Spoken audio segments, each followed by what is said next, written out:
ये एक हमने फार्म हाउस का काम लिया है, तो यहाँ पे हम अभी अंडरग्राउंड पाइप दबवा रहे हैं। पाइप दबवाने के समय हमें वहाँ पे होना ज़रूरी था, क्योंकि गलत लाइन ना डल जाए।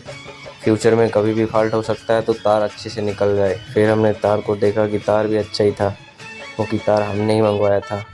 मंगवाने के बाद वाशरूम में गए। वाशरूम में हमने इसकी कटिंग की थी, क्योंकि इसमें हमें प्लम्बरी का काम करना है।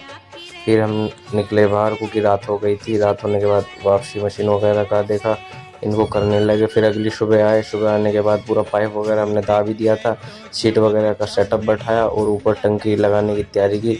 और अंदर भी इंग्लिश सीट वगैरह सब हमने लगाई दी थी, क्योंकि अकेले ही थे। ये काम हमने ही किया था, अकेला। रात हो गई थी, तो भाई फिर शाम को हमने पूरा थोड़ा ही बहुत काम बचा था, तो सामान समेटने लगे। सामान समेटने के बाद देख लिया एक बार सब कुछ सही है वहाँ, ओके।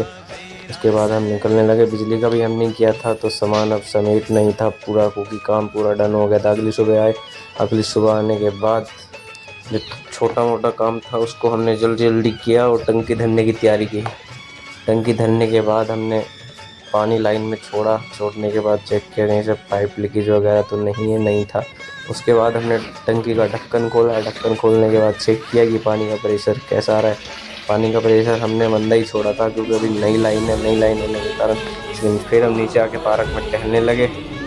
और चेहरे पे खुशी अगल ये थी, क्योंकि पूरा काम कंप्लीट हो गया था, इसलिए खुशी थी। तो अब फाइनली यहाँ से निकलते हैं। निकलने के बाद दूसरी साइड